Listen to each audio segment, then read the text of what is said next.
Está no ar mais um episódio do podcast Conexão Adonicamp, gravado no auditório da associação no dia 16 de agosto de 2024. Acompanhe esse e outros episódios pelo canal oficial da Adonicamp no YouTube ou, se preferir, nas principais plataformas do gênero. Em junho deste ano, assistimos perplexas à tentativa da bancada evangélica e da extrema-direita do Brasil de equiparar o aborto ao crime de homicídio, com penas de até 20 anos de prisão, incluindo aí casos de estupro e risco de vida para meninas, mulheres e pessoas com útero. A pena proposta é maior que a aplicada em crimes de estupro no Brasil. Quando o projeto de lei 1904/2024, que equipara o aborto após 22 semanas ao crime de homicídio, entre outros retrocessos, foi votado em regime de urgência a toque de caixa, a sociedade reagiu com a mesma rapidez e ocupou as ruas e as redes sociais contra o absurdo que penaliza a mulher vítima de estupro com pena maior que a do estuprador.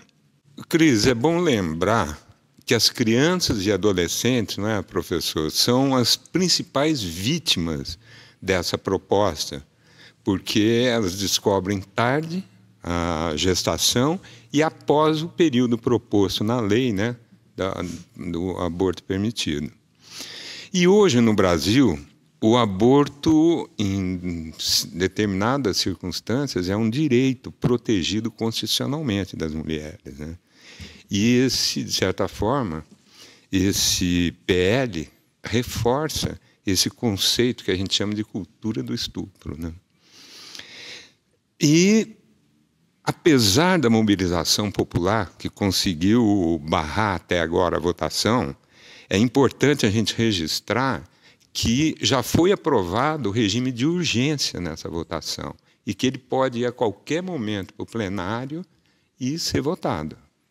Eu sou Cristina Segato e, juntamente com meu colega Paulo Sanmartin, damos as boas-vindas ao nosso convidado, o professor José Paulo de Siqueira Guida, docente no Departamento de Tocoginecologia da Faculdade de Ciências Médicas da Unicamp. Seja bem-vindo, professor, tudo bem? Olá, bom dia, Cris, bom dia, Sam.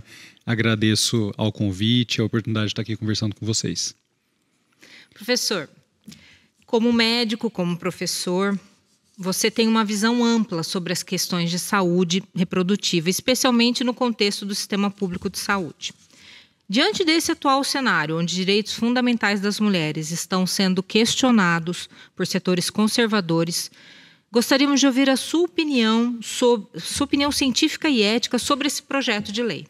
Bom, acho que esse projeto ele representa um retrocesso muito grande na legislação atual, e veja que a gente está falando de uma legislação aqui no Brasil que já é extremamente restritiva em relação ao aborto aqui no nosso país. O aborto ele é crime sempre, exceto em 3 condições, que vão ser os casos de gestação decorrente de estupro, os casos de gestação que pode causar um risco grave de vida para aquela mulher, ou os casos nos quais o bebê tem uma anencefalia, ou seja, ele não vai ter a menor condição de sobrevida fora do útero. Então, a nossa legislação ela já é extremamente restritiva, e o que está se colocando é aumentar a quantidade de restrições que as mulheres, as meninas já experimentam para conseguir fazer um abortamento. Então, esse PL, ele invalida toda a luta que vem sendo feita aí ao longo dos últimos 40, 60 anos. Nosso Código Penal atual é de 1940, então o que está se pretendendo é retornar à legislação anterior a 1940. Então, é uma tragédia. É uma tragédia porque, primeiro, do ponto de vista de saúde, a gente vai ter uma série de mulheres e meninas que vão ser expostas a gestações que foram absolutamente contra a sua vontade, parte de um estupro, e essa mulher vai ter que levar essa gestação até o final sob risco aí de morte ao longo desse processo, sob risco de complicações graves para si, sob risco de complicações clínicas, obstétricas. Então, é uma tragédia, essencialmente. E uma gestação cujas complicações são completamente evitáveis, ou seja, aquela mulher, aquela menina, ela não pretendeu estar gestante naquele momento e, de repente, ela se vê em fruto de uma violência. Então, você vai, assim, somando complicações, somando perdas de direitos, somando abusos que aquela menina está sofrendo. E então é um completo retrocesso. Vai ser A gente, no Brasil, está parado, pelo menos nos últimos 10 anos, nosso combate à mortalidade materna. Infelizmente, a gente não consegue baixar os nossos índices e esse projeto certamente vai aumentar a quantidade de mortes maternas que a gente tem no nosso país. Do ponto de vista da saúde pública, né, onde esses problemas são mais agravados, né, quais seriam as consequências de uma eventual aprovação de uma lei dessa? Bom, eu tenho para mim muito claro que assim, as mulheres que desejam abortar, elas vão abortar, independente do que a lei coloque, né? O que a gente precisa como saúde pública, como contexto aí de assistência, é garantir que essa mulher faça o seu aborto na melhor condição, na condição mais segura para si, para que ao final ela não saia morta desse processo. Né? O que vai acontecer? A gente vai voltar a ver o que acontecia e que eu não peguei, eu já sou de uma geração que não viu isso acontecer, mas se o projeto for aprovado, provavelmente a gente vai passar a ver isso acontecer, de as mulheres buscando as formas mais arriscadas de fazerem um abortamento. Né? Então, vai ser tentar colocar uma agulha de crochê na vagina, vai ser tentar induzir uma infecção nesse útero, porque as pessoas continuam fazendo as coisas independente da lei permitir ou não, ainda mais numa situação de desespero, ainda mais numa situação no qual ela foi vítima de uma violência, não recebeu o cuidado adequado naquele momento, porque existem diversas barreiras para que ela receba o atendimento depois que sofreu uma violência e essa mulher, então, vai começar a sofrer essas consequências. A gente vai ver esses casos chegando, a gente vai ver mulheres morrendo em decorrência de abortos inseguros que acontecem aqui no nosso país. A gente sabe que no Brasil existe uma série de lugares onde se faz aborto ilegal, isso daí é um dado corrente da realidade. Então, é um problema que a gente vai ter que enfrentar se esse projeto for aprovado. Perfeito. Professor, e como meu colega Sam falou na abertura aqui do episódio, da gravação, a gente vê que crianças e adolescentes vítimas, né, muitas vezes vítimas da violência sexual, são afetadas por essa proposta, porque elas descobrem a gravidez aí em estágios mais avançados, né? Como é que você enxerga as implicações desse PL para essa população que já é vulnerável e qual seria o impacto psicológico e social de forçar uma criança, uma jovem, a levar uma gravidez adiante, resultante de um estupro? Bom, Cris, aqui no Brasil só 3, 4% das cidades têm algum serviço que faça aborto legal. Esses serviços estão concentrados ou nas capitais ou nas grandes cidades, por exemplo, aqui em Campinas. E veja, quem é essa adolescente, essa criança que sofre estupro? Ela é uma criança que está sendo estuprada pelo pai, pelo padrasto, pelo tio, pelo avô. Então, é uma violência intrafamiliar que ela sofre. Uma vez que ela percebe uma gestação, e muitas vezes essa menina ainda nem tem ciclos menstruais, ainda nem entende direito do seu próprio corpo, porque é uma criança que está passando pelo processo aí de desenvolvimento e de repente é estuprada e engravida em função disso. Esse estuprador muitas vezes vai ameaçar essa criança que se ela contar para alguém, ele vai matá-la ou vai matar a mãe, enfim, vai matar alguém da sua família. Impede essa criança de ir para a escola, porque a professora não vai perceber. E aí, de repente, quando essa criança está com 20, 24 semanas, 6 meses de gestação, quando já não dá mais para esconder, alguém percebe. Né?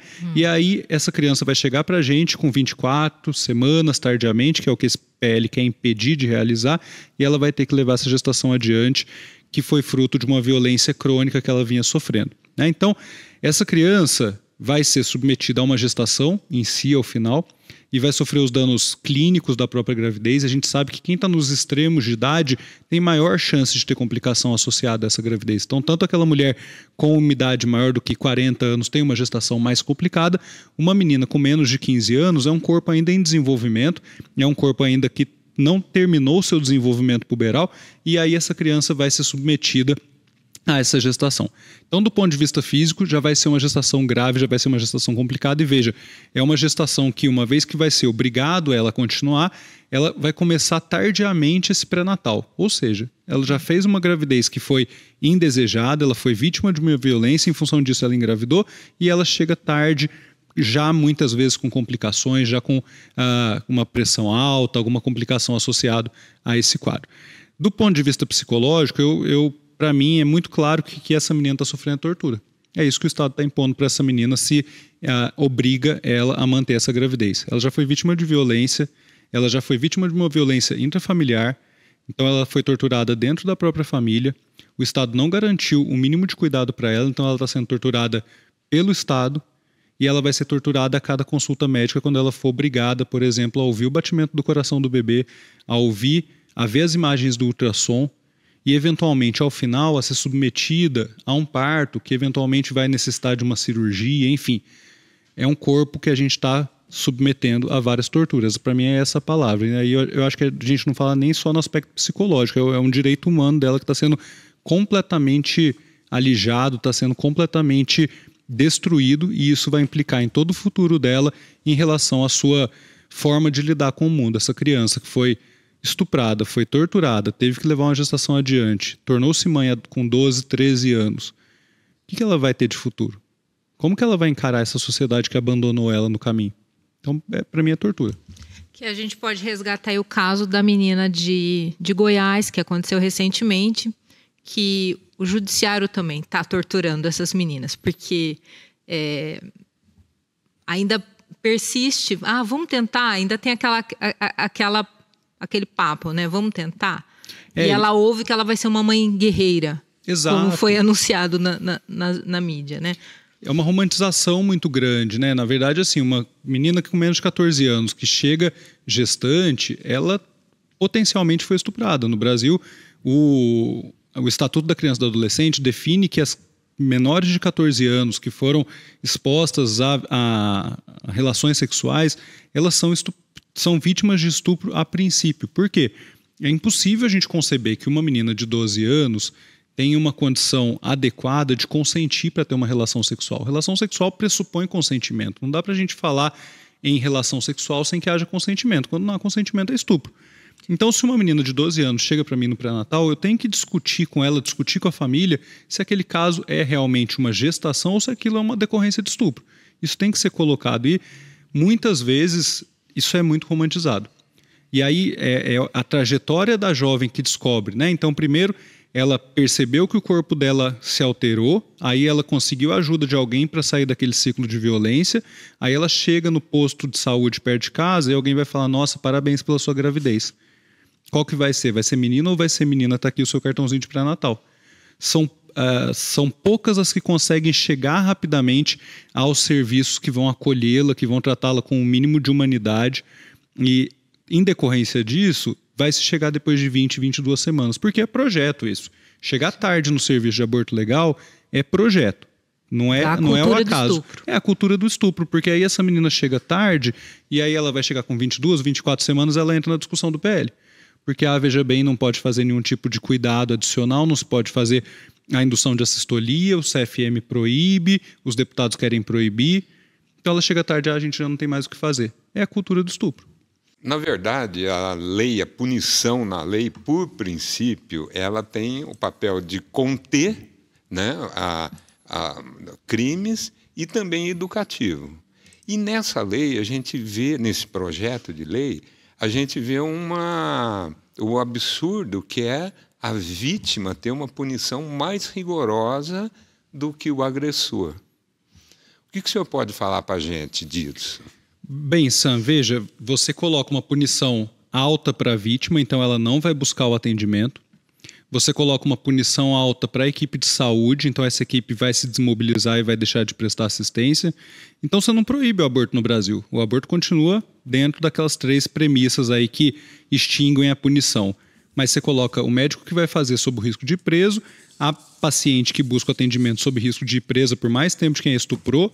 Nessa condição, você buscaria esse atendimento? Nessa condição, você como médico mantém o seu serviço? Então, ok, o aborto continua permitido nessas condições, mas ninguém faz e ninguém procura. É isso que se quer fazer, né? Porque existe aqui no Brasil, acho que um consenso, e as movimentações aí em resposta ao PL mostraram, que talvez as pessoas não queiram avançar na discussão do aborto, né?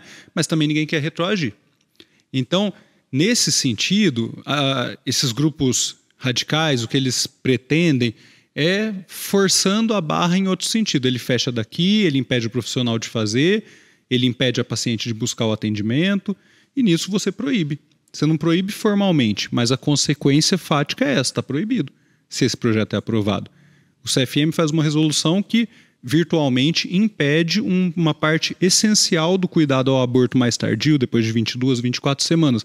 Então, um órgão que não é um órgão legislador impediu que esse direito seja acessado por mulheres. Felizmente, aí o STF deu uma resposta em contrário, mas é tudo nesse sentido da possibilidade de se mudar. Como você colocou, foi aprovada a urgência. A gente está aqui conversando, de repente esse projeto pode ser aprovado. O STF deu uma decisão, de repente essa decisão pode ser cortada, pode ser derrubada. Então é esse o caminho que esses grupos buscam, né? Muito no sentido de que, uma vez que a sociedade não aceitaria um retrocesso, vamos tentar fechar de outra forma. Mas, viu, professor, como que você vê essa questão também do estuprador sofrer uma pena menos rigorosa do que a da vítima? Um absurdo completo, absurdo completo. Veja, é a mesma coisa que se alguém entrasse na sua casa, roubasse alguma coisa sua, você tivesse ainda que pagar uma indenização no futuro para essa pessoa, assim. Só que como é feito com o corpo de mulheres, como é feito com o corpo de pessoas que não têm voz porque são crianças, são mulheres vulnerabilizadas, são mulheres pretas, são mulheres pobres, vamos mudar a lei. Então é um absurdo completo. Eu não sou exatamente um punitivista penal de forma alguma, mas eu acho que pensar que o estuprador possa realmente mudar os seus comportamentos e ser encarado como um doente, para mim não cola essa história. É um criminoso, tem que ser punido como tal. Né? Então, é um dos poucos crimes que eu vejo e atendendo e fazendo atendimentos semanais dessas vítimas, é uma situação sempre de histórias horrorosas. Não tem história que dá para você tergiversar ou buscar ali um atenuante. Não, o estuprador, ele sempre é um criminoso. Ele é sempre um criminoso e sempre esses crimes estão envoltos em crueldade. Isso para mim está ficando muito claro aí com mais experiência nesses atendimentos, que o que esses crimes envolvem é crueldade e a imposição de poder sobre o corpo dessas mulheres. Não é sobre desejo, não é sobre nada disso. É sobre imposição de poder e sobre um desejo de fazer crueldade com o próximo. Pensando agora nessa mobilização popular da sociedade, foi essencial para barrar, né, até o momento, a votação desse PL. Como é que você vê o papel da sociedade civil na defesa dos direitos da mulher e o que pode ser feito para que a ciência, os profissionais da saúde fortaleçam essa luta? Bom, acho que foi fundamental o posicionamento da sociedade naquele momento e eu fiquei assim positivamente espantado, porque a gente tem a percepção de que a extrema-direita está ganhando debate no Brasil. Minha impressão é essa, quando você vê o Congresso sendo majoritariamente à direita, as eleições trazendo esses resultados, o que a gente pensa, né? E eu, pelo menos, me enquadro mais numa linha mais progressista, de que o discurso da extrema-direita está ganhando. E aí, de repente, aprova-se esse projeto, e a impressão que eu fiquei foi, assim, tristeza profunda, porque semana que vem a gente vai ter que fechar o nosso serviço. Né? A impressão que eu fiquei à época era essa.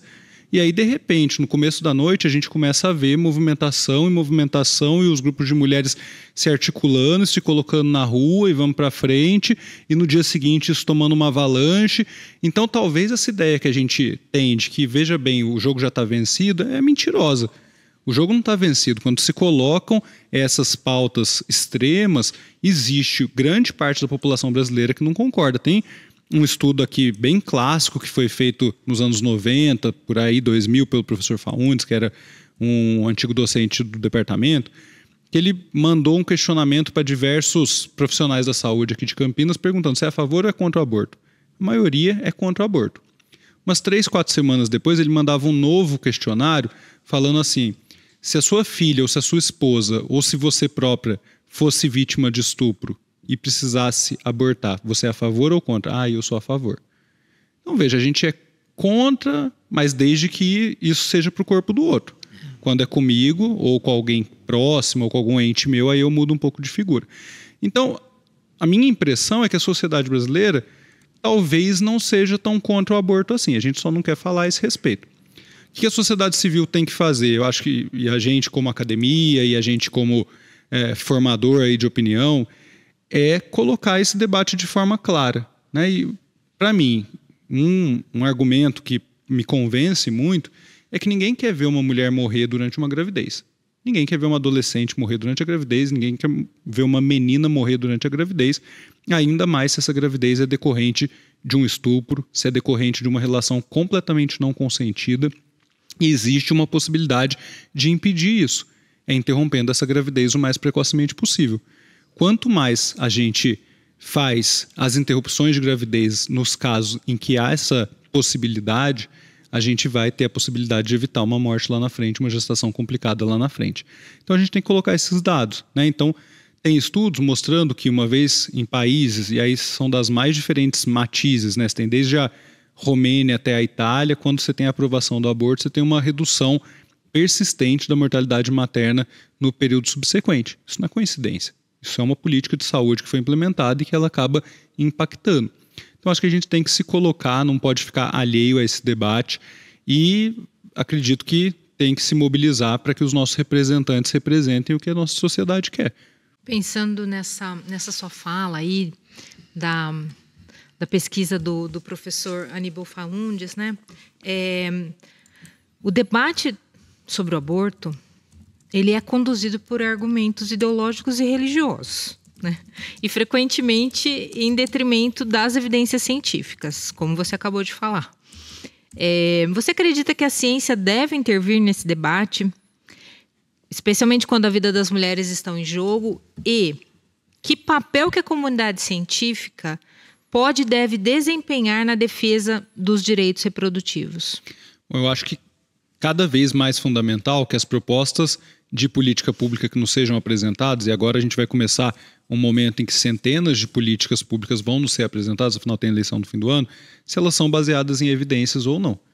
Se elas são baseadas na opinião ali daquele candidato, daquele gestor, ou se existe algum estudo que embase de alguma forma aquela política que se deseja implementar, aquela proposta que está sendo feita, porque senão a gente vai continuar optando nas coisas como meras opiniões e não como políticas que vão de fato mudar as nossas vidas. E a academia, então, nós cientistas, a gente tem a função de prover esses resultados. Não é obrigatório que o político faça uma pesquisa, que ele conheça em profundidade. A gente tem que mostrar esses argumentos, mostrar esses nossos estudos e assessorar essas pessoas para que, de fato, eles possam modificar as políticas e propor políticas que façam sentido, propor políticas públicas que vão impactar na saúde pública, que vão impactar na vida individual daquelas nossas pacientes, porque senão vai ficar sempre no campo da opinião. Então, acho que a gente tem essa função e também nós como cientistas temos a função de produção de conhecimento e nós como eleitores temos a função de avaliar se quem a gente vai votar de fato tem alguma substância ou se só vai falar que é contra o aborto porque a Bíblia proíbe. Aí é uma discussão muito vazia, uma discussão que não tem nenhum sentido. Falando a partir da sua experiência, né, como você citou um pouco antes, as principais vítimas, né, de toda essa situação são as mulheres, adolescentes, pobres e que vivem num estado de vulnerabilidade social, de atendimento precário. Fala um pouco mais disso para a gente, a partir da sua experiência cotidiana. Esse é o nosso perfil aí, né? Então, recentemente a gente levantou esses dados, a gente teve uma solicitação de informação com base na Lei de Acesso à Informação. Então, metade das pacientes que a gente atende tem menos de 18 anos, dessa metade que tem menos de 18 anos, metade tem 14 anos. Ou seja, 25% do público que a gente atende são adolescentes com menos de 14 anos. Tá?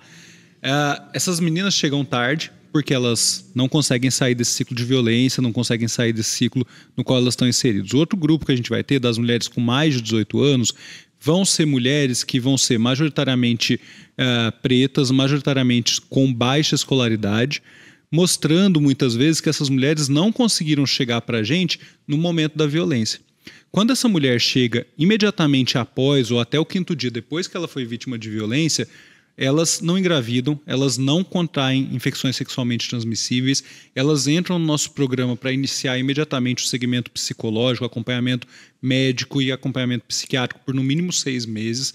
Isso tenta mitigar as consequências dessa violência que ela sofreu. A gente nunca vai conseguir curar essa mulher da violência que ela sofreu, mas a gente consegue mitigar as complicações associadas a isso.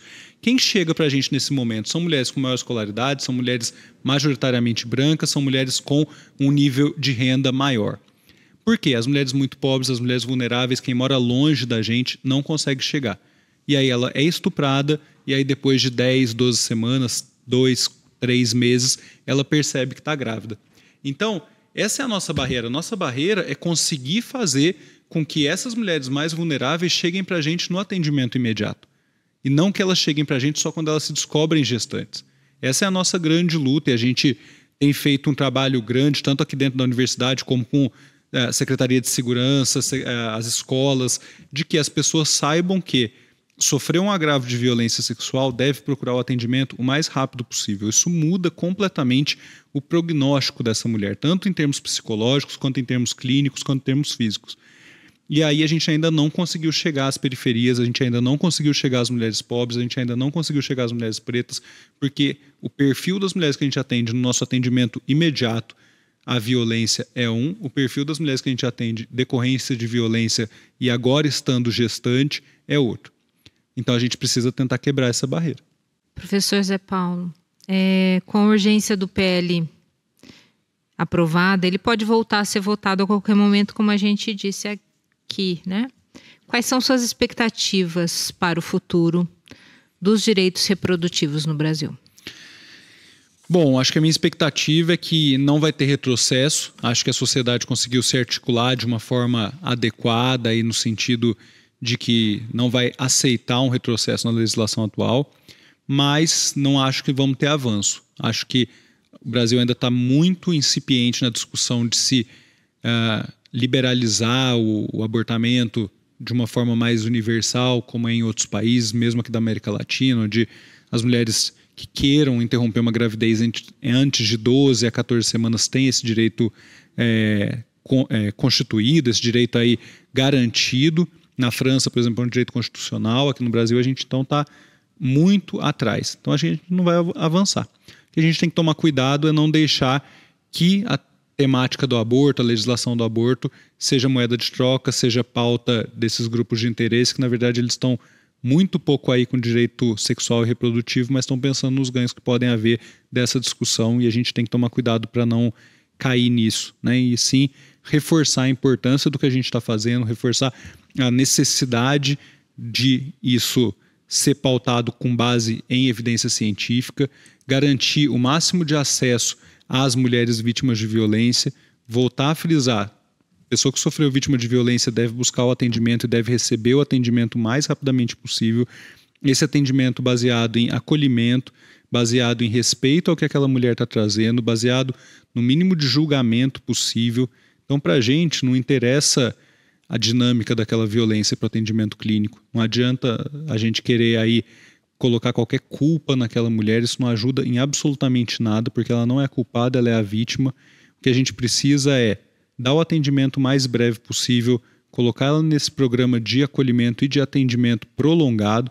É isso que talvez mitigue esse dano que essa violência causou para ela. Professor, eu como mulher me sinto no direito de falar isso, porque eu acho que todas as mulheres pensam isso. Nenhuma mulher quer fazer aborto, nenhuma mulher chega no consultório, no serviço de saúde feliz pensando no aborto. Isso é uma marca, é uma tristeza para ela. Vai ficar marcado, né? E apesar disso, a opção pela prática, pelo aborto é necessária, né? Como que você vê essa situação? Cris, nunca é uma decisão fácil. Não tem nenhuma mulher que fica feliz em fazer uma interrupção de gestação. Não tem nenhuma história feliz que a gente recebe no nosso ambulatório. Sempre são histórias tristes. Por mais segura que aquela mulher esteja de fazer a interrupção, por mais doloroso que tenha sido a exposição à violência que ela teve, nunca é uma decisão fácil. O que muda é o acolhimento que a gente vai dar e a segurança que a gente vai dar de que, ao final, aquela mulher, ainda que esteja passando por um momento absurdamente sofrido na vida dela, ela vai sair com saúde para conseguir tentar reconstituir essas feridas, tentar reconstituir a sua vida diária, seu relacionamento com a sociedade. A gente não punir ainda mais essa mulher, a gente tentar impedir que essa mulher sofra ainda mais as consequências daquela violência que ela sofreu. Então é esse o sentido. A decisão nunca é fácil, a decisão sempre é difícil, sempre envolve dor, mas ao final essa mulher começa a ter as ferramentas para reconstituir a sua vida. Encerramos aqui mais um episódio do podcast Conexão ad Unicamp. Agradecemos a participação do nosso convidado, o professor José Paulo de Siqueira Guida, docente do Departamento de Tocoginecologia da Faculdade de Ciências Médicas da Unicamp. Siga nossas redes sociais, nosso site e fique por dentro dos próximos episódios do podcast Conexão ad Unicamp. Até lá!